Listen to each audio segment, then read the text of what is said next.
Gündəlik həyatda biz 1, 2, 3, 4 olaraq sayırıq. Kompüter isə 0 və 1-lərlə işləyir.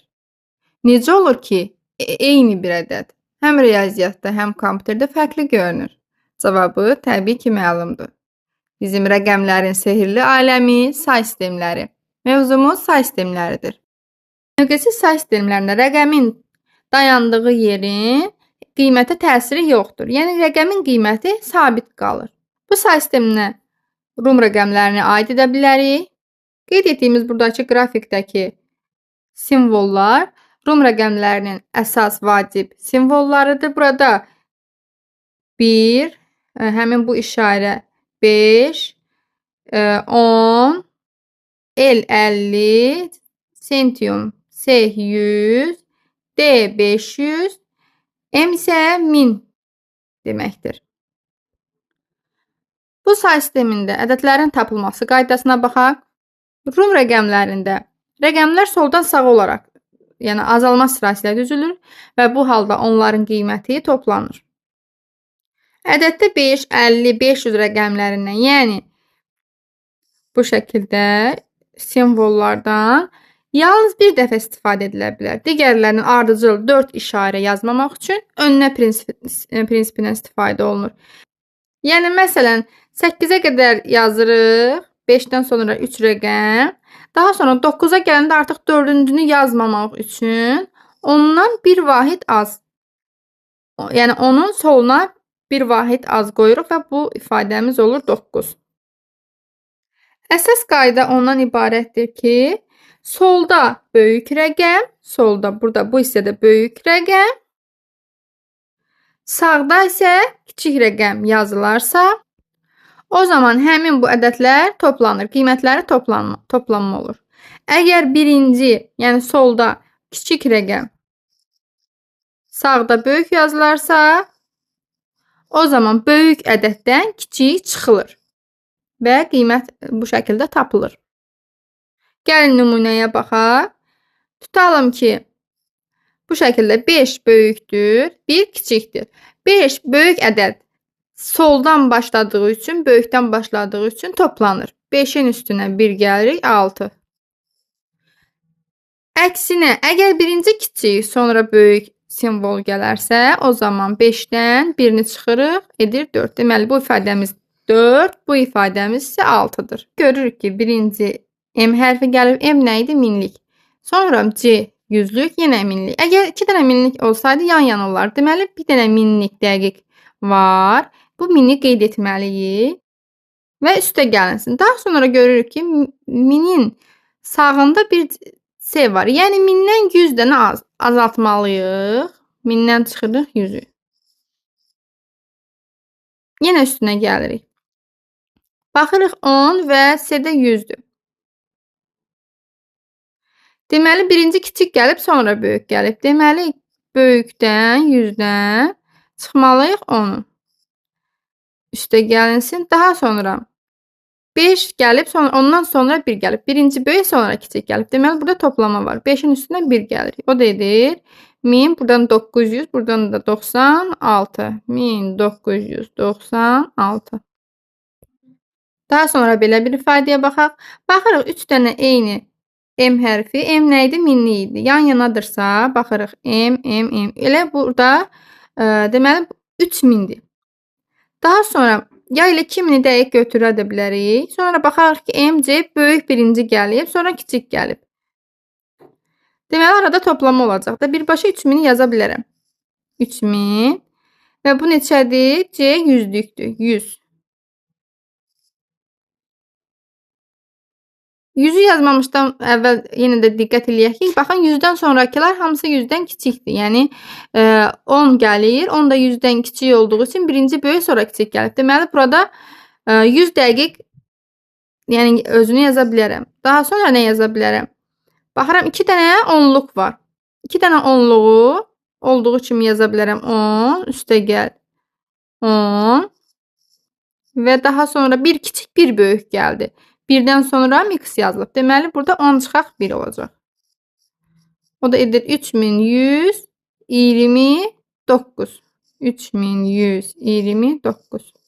İndi Bizə bu şəkildə ədədi verib Roma say sistemində yazmağını istəsə necə eləyirik? Baxırıq ki, 1 minlik var. Minlikdən sonra 200-dür. 200 əgər 900 olsaydı, biz bilirik ki, 100 vahid aşağı olardı. Yaxud da ki, 1500 olsaydı, 500 aşağı yaza bilərdik 1000-dən. Amma görürük ki, 200-dür. Deməli, birinci 1000 kimi yaza bilərik. Yəni, 1000-i olduğu kimi yazıb 1000.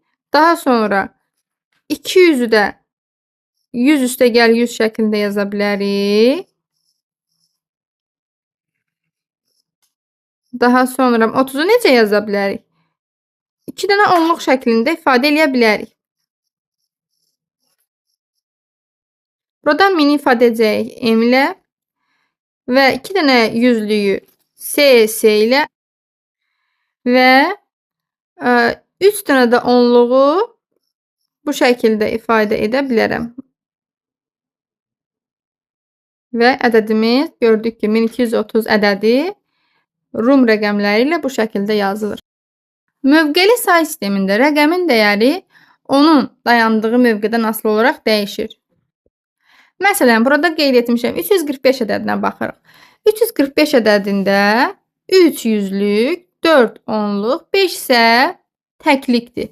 Onların yerini dəyişsəm, birbaşa qiymətə təsir göstərəcək. Yəni, 345 ilə 435 eyni ədəd deyil. Qiymət dəyərləri tamamilə fərqlidir. Eyni rəqəmlər belə olsa, məsələn, 8, 8, 8, 888 hər bir mövqedə duran 8-in öz mənası var, öz dəyəri var. Yəni, bu onluq say sistemində verilən 888 ədədində son 8 təklikdir, ortadakı onluqdur, əvvəlki isə yüzlükdür. 888 hər birinin tamamilə fərqli dəyərdə olan rəqəmlərdir. Mövqeli say sistemlərinin əsas növləri 2-lik, 8-lik, 10-luq və 16-lıqdır. 2-lik say sisteminin rəqəmləri 0 və 1, 8-lik say sisteminin rəqəmləri 0-dan 7-yə qədər, 10-luq say sisteminin rəqəmləri 0-dan 9-a qədər, 16-lıqda isə 0-dan 9-a qədər və A hərfindən, əlifbanın A hərfindən F hərfinə qədər A, B, C, D, Y və F hərfləri simvolik olaraq işarələnir. Buradan onu da qeyd edək ki, bu say sistemində əsaslar dedikdə nə başa düşürük? Say sisteminin əsası deyənə nə başa düşürük? Mövqeli say sistemində istifadə olunan rəqəmlərin miqdarı say sisteminin əsasını müəyyən edir. 2-lik say sistemində rəqəmlərin miqdarı neçədir? 2-dir. 8-lik say sistemində 8, 10-luq say sistemində 10 və 16-lıq say sistemində 16. Onu da qeyd edim ki, digər say sistemləri də ola bilər. 12-lik məsələn say sistemində olmuşdur, keçmişdə istifadə olunan. Günümüzdə 2-lik, 8-lik, 16-lıq say sistemləri kompüterlərdə daha çox istifadə olunur. 10-luq say sistemindən isə biz özümüz işlətdiyimiz say sistemi, yəni gündəlik həyatda istifadə olunan say sistemidir. Mövqeli say sistemində ədədin açıq formada yazılış qaydası bu şəkildədir. Gəlin, onluq say sistemində olan bir ədədin açılışını yazaq. Məsələn, onluq say sistemində verilmiş 7321 ədədini açıq şəkildə necə yaza bilərik? Qaydada yazılmış n verilmiş rəqəmlərin sayıdır. Deməli, A bərabərdir 7 vurulsun nə? 2 neçədir? 10-dur. 10 üstü 3. Üstə gəlinsin 3 vurulsun 10 üstü 2. Üstə gəlinsin 2 vurulsun 10 üstü 1. Üstə gəlinsin 1 vurulsun 10 üstü 0. Deməli, açılış bu şəkildə olur. Digər say sistemləri 2-lik, 8-lik, 10-luq, 16-lıq, yəni mövqeli say sistemində olan digər növlərin hamısına da bu açılış qaydası tətbiq etmək doğrudur. Gəlin, indi 16-lıq say sistemində verilmiş bu ədədin açılış formasını yazaq. 7 vurulsun 16. Burada 2 16'dır. 16'nın üstü 2. A. Buradakı qeyd edilmiş A-nın yerinə hansı ədəd yazırıq? Üstə gəlinsin 10 vurulsun 16 üstü 1. Üstə gəlsin B-nin yerinə hansı ədəddir? 11. 11 vurulsun 16 üstü 0. Bunlar ədədin açıq formada yazılışıdır. Gündəlik həyatda istifadə etdiyimiz yazılış isə yığcam yazılış formasıdır. Onluq say sistemindən digər say sistemlərinə keçidlə tanış olaq. Məsələn, 2025 ədədini 2-lik, 8-lik, 16-lıq ədəd şəklində yazaq. Necə yazırıq? Onluq say sisteminə digər say sistemlərinə keçid zamanı həmin verilmiş ədədi, onluqda verilmiş ədədi əsası hansı istənilirsə, məsələn, 2-lik say sistemindəki ədədə çevrilmək istəyirsə 2-yə bölürük. 8-lik say sistemindəki ədədə çevrilməsini istəyirsə 8-ə, 16-lıqda isə 16-lığa bölürük əvvəlcə. Gəlin başlayaq elə 2-lik say sisteminə çevirməklə. Gəlin əvvəlcə 2-lik say sisteminə çevirək. 2025-i 2-yə bölürük. Burada düşür 2024, qalır 1. Daha sonra aldığımız qisməti yenə 2-yə bölürük. 1012-ni 2-yə böldükdə 506 düşür, qalıq isə 0 olur. 506-nı yenidən 2-yə bölürük və 253-ü də 2-yə böləndə yenə qalıq 0 düşür. 253-ü 2-yə yenidən bölürük. 252 edir, buradan da yenə qalıq 1 qalır. Yenidən 126-nı bölürük 2-yə, 63. Qalıq 0 qalır. Bu şəkildə yenə davam edək. 63-dən sonra bu hissədə yer çatmadığı üçün buradan davam etdim həmin bölmə əməliyyatını. Və sonda alınan qismətimiz bizdə 2-yə bölünmürsə dayanır. Əməliyyat dayanır. Və elə həmin bu ədədi götürmək şərti ilə, ən birini götürmək şərti ilə əks olaraq həmin bu qalıqları qeyd edirik. Yəni 1-i götürdük buradan, 1, ondan sonra buradakı 1, buradakı bunları. Biz 63-də bu tərəfə keçdiyimiz üçün əslində bu hissəni də yenə qeyd edirik. Burada nə qalmışdı? 0, 1, 0, 0 və sonuncu 1. Deməli, onluq say sistemindəki 2025 ədədi 2-lik say sistemində qeyd etdiyimiz bu ədədlər şəklində ifadə olunur. Eyni qayda ilə 2025 ədədini yenə 8-lik say sisteminə çevirərkən əsası 8 olduğu üçün 8-ə bölərək davam edirik.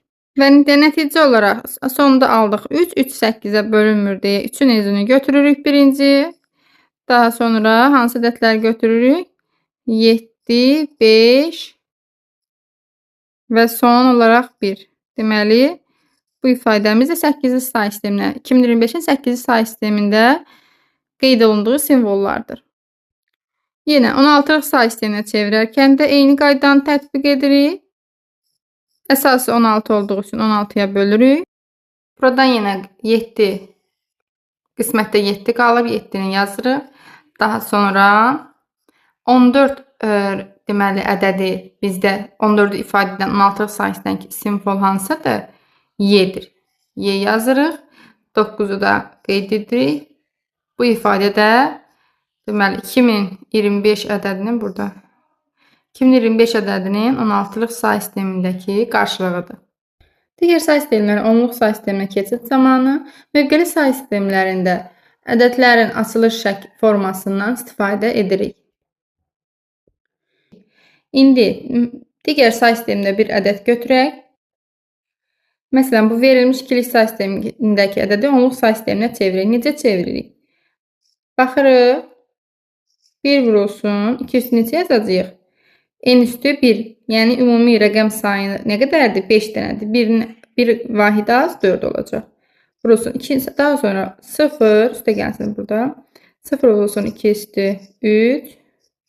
Yenə 0 vurulsun 2 üstü 2 üstə gələr. 1 vurulsun 2 üstü 1 və 1 vurulsun 2 üstü 0. O da bizə verir 19 ədədini. Onluq say sistemində verilmiş 19 ədədini. Deməli, ikilik say sistemində yazılışı bu şəkildəymiş.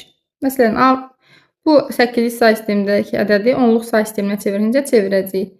6 vurulsun 8 üstü 1 üstə gəlinsin. 6 vurulsun 8 üstü 0. O da bizə verəcək 48 üstə gəlsin 6 bərabərdir 54-ə. Deməli, Bu ədədin 8-li say sisteminə verilmiş ədədin onluq say sisteminə çevrilərin zaman 54 bizim bildiyimiz 54-ə bərabər olacaq. Həmin ədədi 16-lıq say sistemində qeyd edib onluğa çevirəsi olsaq, o zaman görək hansı ədəd verəcək bizə. 16 say sistemində verilmiş bu ədəd onluq say sistemində 102 ədədinin qarşılığıdır. İkilik say sistemindən verilmiş ədədi 8-lik və 16-lıq say sisteminə keçirtmək üçün biz iki üsul yoxlayarıq. Gəlin birincisinə baxaq. Əvvəlcə ikilik say sistemində verilmiş ədədi biz keçirərik onluğa, onluq say sisteminə. Axı biz onluğa keçməni öyrəndik. Sonra digər say sistemlərin onluğa və onluq say sistemindən digər say sistemlərinə baxmışıq keçməyi. İndi isə deməli, ikilik say sistemində verilmiş ədədi onluğa çevirərik. Daha sonra onluqdan əgər 8-lik istəyirsə 8-liyə, 16-lıq istəyirsə 16-lıq say sisteminə rahatlıqla keçə bilərik. Amma bu birinci qayda olaraq işarə edək. İkinci qaydamız isə belədir. Əvvəlcə bir onu qeyd edim ki, biz əgər ikilikdən 8-liyə və 16-lığa keçiriksə, 8-i deyə bilərikmi ki, 2 üstü 3-dür? Bəli, 8 ilə 2 üstü 3-ə bərabərdir. 16 isə 2 üstü 4-ə bərabərdir. Bu qaydamız elə bu 2-nin qüvvətləri 8-in 2 üstü 3, 16 isə 2 üstü 4 olduğu ilə bağlıdır. Necə? Gəlin indi bir dənə ikilik say sistemində ədəd yazım, onu da daha aydın görəcəyik. Məsələn,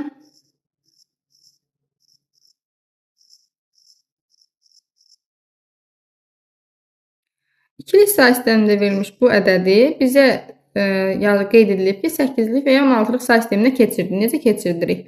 Bir onluğa keçirdirik, onluqdan daha sonra 8-liyə və 16-lığa və yaxud da 8 nəyə bərabərdir? 2 üstü 3-ə. Qüvvət üstü 3-ə bərabərdir. Onda ikilik say sistemində verilmiş ədədləri 3-3 bölə bilərəm. Baxın, buna bir baxıram. 3-ünə 1, 3-ünə 1, 3-ünə 1, 3-ünə 1. Bunu 8-lik say sisteminə çevirmək üçün. Bu şəkildə qruplara böldükdən sonra hər bir ədədin ikilik ədədinin 8-lik qarşılığı var. Onu altından qeyd etməliyik. Qarşılıq necə tapırıq? Buradan 1, 1, 0 ikilik ədədini necə aça bilərik? 0 vurulsun 2 üstü 0, üstə gələk 1 vurulsun 2 üstü 1, üstə gələk 1 vurulsun 2 üstü 2. Bizə də verir bu 6. Deməli, həmin bu üçlük hissədən bura 6 yaza bilərəm. Daha sonra digərində nə yazıram? 2 üstü burada 1 vurulsun 2 üstü 0, 1 verir. Sonra burada baxırıq ki 2 üstü 0 və 2 üstü 1. Buradan da 2 üstə gəl 1 bizə 3 edəcək. Bu hissədə isə 2 üstü 2, 4, üstə də 1 gələndə 5 edəcək. Deməli, həmin ədədlərdə olduğu kimi bura qeyd etsəm, 5, 3, 1 və 6. 8-lik say sistemindəki qarşılığını tapmış olaram. İstəsəz bunu birinci qayda olan ikilikdən onluğa, onluqdan 8-liyə qaydası ilə yoxlayın. Görəcəksiniz ki, həqiqətən doğru cavab almışıq. Eyni bu ədədi biz 16-lığa da çevirə bilərik. 16-lığa çevirəndə isə 3-3 yox, 4-4 qruplara ayırmalıyıq. Nəyə görə? Bax, dedik ki, üçlükdə niyə 8-lik say sistemini çevirəndə üçlük götürürdük? Qüvvəti 3 idi. Burada isə 4-dür. 4-4 bölməliyik. Baxırıq, 4 bu şəkildə bölürük. Sonra bu şəkildə bölürük. Bir də bu şəkildə bölürük. İndi gəlinlə yenə birini, bu qruplara ayırdığımızın birini özümüz altdan qeyd edək, digərini isə şifahi hesablayarıq. Necə hesablayırıq? 0 vurulsun 2 üstü 0. İndi mən sondan başladım. Əslində öndən başlansa daha yaxşıdır. Amma da yenə də fərq etməz. Qiymətimiz dəyişməyəcək.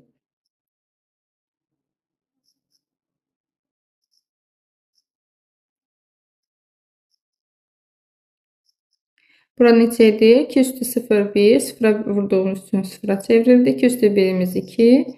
2 üstü 2, 4. 2 üstü 3, 8. Toplayanda da bizə verəcək 14. 14 ədədinin 16-lıq say sistemində qarşılığı hansı hərfdir? Y hərfidir. Və digərlərini də tapaq. Deməli, bu ədədimiz 16-lıq say sisteminə çevirdikdə A, C, Y ədədini verəcək bizə. Bu mövzu göstərdi ki, say sistemləri riyaziyyatın və informatikanın əsas anlayışlarındandır.